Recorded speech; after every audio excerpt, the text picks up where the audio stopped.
Hey there, welcome to M9 Prime Gaming, and I'm here to talk about Vampire Survivor, the most addictive game you play with one thumb, and maybe use the other thumb just to click OK here and there, but it all depends what you're playing on. So this game has been available on the Switch, the iOS, Android, the Xbox, pretty much anywhere except the PS5 for about a year now, maybe a little bit more than a year. And now it finally came to the PS5 and the PS4 at the same time.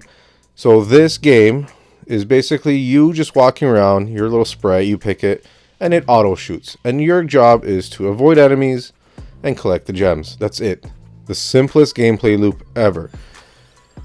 I don't know exactly what makes it so addictive, but this game will melt hours away from your time. And it is, I think, just the loop, the way you get more powerful, the way you can evolve weapons. You just want to do one more run, see if you can go a little bit further, see if you can beat the time limit on the map, and hopefully kill death. So when you get to the end of the map, there's no real end. You either die or you keep living. And eventually you'll get so hard, you're probably going to die. But each map has a time limit. Once you reach that time limit, let's say 20 minutes or 30 minutes, a death character comes. And it is very, very hard to kill. It is very, very fast, so you can't really run away. Personally, I haven't been able to kill him yet. I've gotten pretty close, but not there yet. The gameplay loop, apart from that, is just getting the gems and selecting power-ups. That'll get you a little bit more powerful. So sometimes it's a power-up where it's like, oh, I'm going to have more shields or more health. Or sometimes it's like, this weapon will fire faster. Or you get a new weapon. And you just walk around. And each map is a little bit different. I have a couple of them unlocked. And these maps have different difficulties, different enemies. So always the first couple waves are the most basic enemies. They'll take 1 or 2 hits at most. And then you'll start getting mini-bosses. And then you'll get enemies that'll take more hits.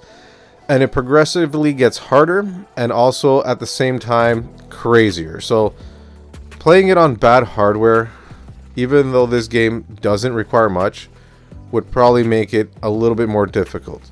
So the PS5, perfect place to play if you're like me. I've bought this game for the Switch, and I've also have this game on my iOS, but I do want to play with a controller. I don't like using the touchscreen. And all you're doing is using your thumb on the screen as a virtual joystick. Not for me. I need to sync up a controller, and to me that's a little bit of a hassle. So when I heard it's coming to the PS5, I'm like, you know what, I'll just play it there. I'll play on the Switch in the meantime with my son, but the PS5 is where it's at. Better controller, I think, in my eyes. And when it gets really crazy on the Switch, I notice it's not as smooth. On the PS5, there's no slowdowns. Also, I did pick up a couple of the DLCs. I got the Among Us and one of the other ones. I don't remember what it's called. But what is really cool about this game is the base game has your power-ups, and it's pretty standard. You got all the stuff is pretty normal.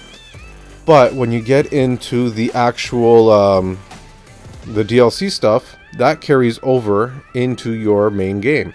So all the DLC stuff is under adventures that I have so far. And it's its own story. It has its own characters, own maps. Everything is different. And it's between $2 to $5. I think they're all on sale now. But the most expensive one is like $4 and change Canadian. So it's going to be like $3 in the US. So you're not spending a fortune and you're getting so much more game out of it. And all the stuff you unlock in that portion in the adventures comes right back into the main game. So from Among Us, there is this thing, if you're playing multiplayer, because this game will play 1 to 4 players, and if you play more people, it does actually become a little bit easier and harder at the same time. What makes it easier is you can respawn. You die, you go in a coffin, there's a timer. Once the timer comes up, you respawn with half your health, and you get to keep playing. So if your teammate is really good, there's not an issue.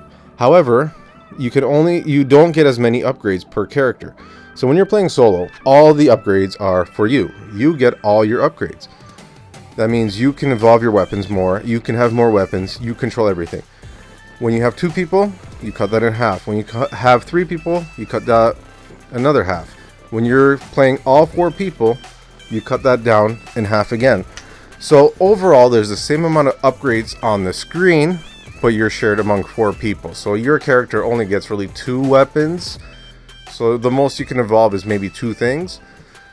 And you kind of have to share like that. But what makes it easier is you can respawn. So once you get up to the higher levels and everybody is pretty much all upgraded, missing a person kind of sucks because you miss their weapon. So if someone has, let's say, the Santa water, which is the bottles that fall from the sky and create circles of damage, which are safe for you, it sucks when you're kind of depending on that when it gets crazy as a save zone and the person that has that power dies. Because now you have to wait until that person comes back before that power comes on. And, you know, that's a really cool way of doing this game because it does add a little bit of a challenge to it. So also, because when someone's in a coffin, the Among Us DLC has this thing. If you touch the coffin, it says, a dead body has been found. Just like in the Among Us game where you would call a meeting. And that clears the screen of all enemies. It just kills them automatically. So that little upgrade does help in your base game, especially if you're playing with multiple people. If one person is not doing great and they just die, run over to their coffin, hopefully without getting hurt yourself, and it clears the screen. It gives you a little bit of breathing room. You can save that until they are almost out of the coffin, and then that way they also get breathing room, because it is very important to like use your power strategically if it is not something if it is actually something you control when it gets used. Because again, you don't get to pick when your guns or your powers get used. It's an auto shooter. It's on a timer. So there's some power-ups that even make the cooldown lower, and that way you get to shoot more weapons much more effectively and much quicker. This gameplay loop, for some reason, really hits really well. I play it with my wife and my kids, and we enjoy the game. Like, my wife doesn't like to play many games. This one, she actually enjoys. My kids are loving it. My son will actually play it on his Switch when we're not playing it on the PlayStation together, but he'll always ask to play on the PlayStation because I have more DLCs and more stuff unlocked, so he likes all the extra stuff. The only thing I don't like about this game is the menu interface. When you're selecting your characters, I wish it was a little bit better visually done. So you got just on the corners of the picture, you have the 4 dots that are pretty much your cursor color, which also what's cool is the controller you have, the light bar is the same color as your character like selection color. So when you get your power-ups, you can see whose turn it is to pick by the color of the power-up, and you can match it to the controller.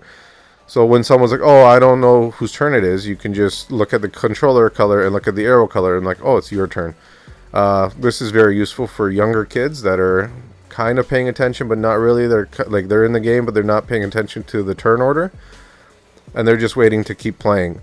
Even though this is a very simple game, it is also one of those games that will take a lot of time, even though you don't think about it. You'll be like, oh, I can do a run in about 10, maybe 15 minutes, and then you'll look and you're like 30, 40 minutes in, and death is coming, and you're like, oh no, I've been playing for too long.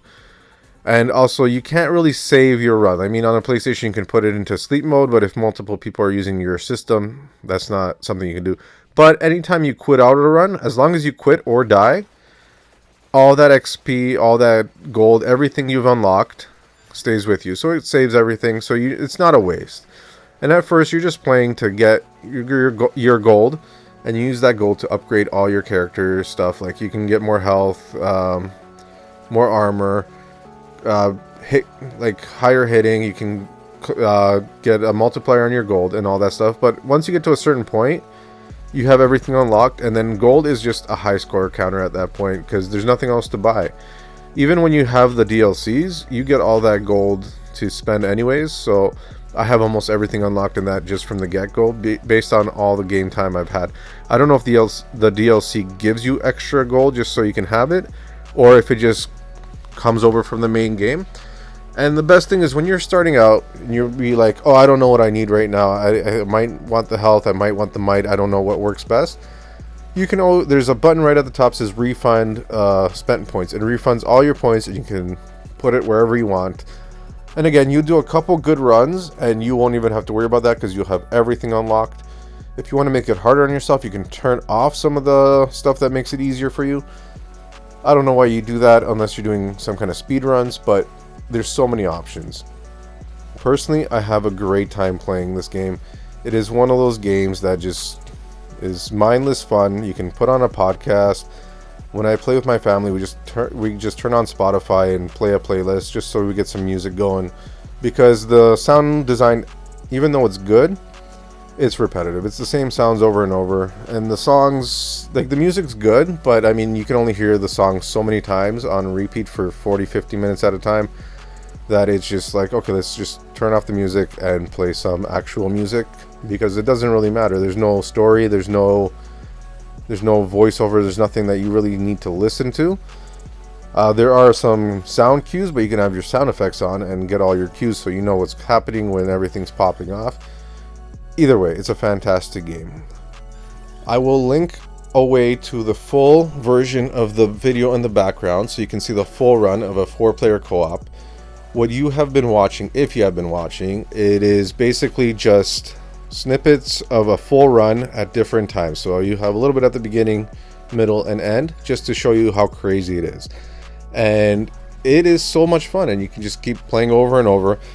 At first you might be frustrated because it is hard, especially if you don't know what you're doing, but eventually you'll know the power-ups, you'll know what you like, and you'll be able to make these long runs. So thank you for watching. Please like and subscribe, and happy gaming.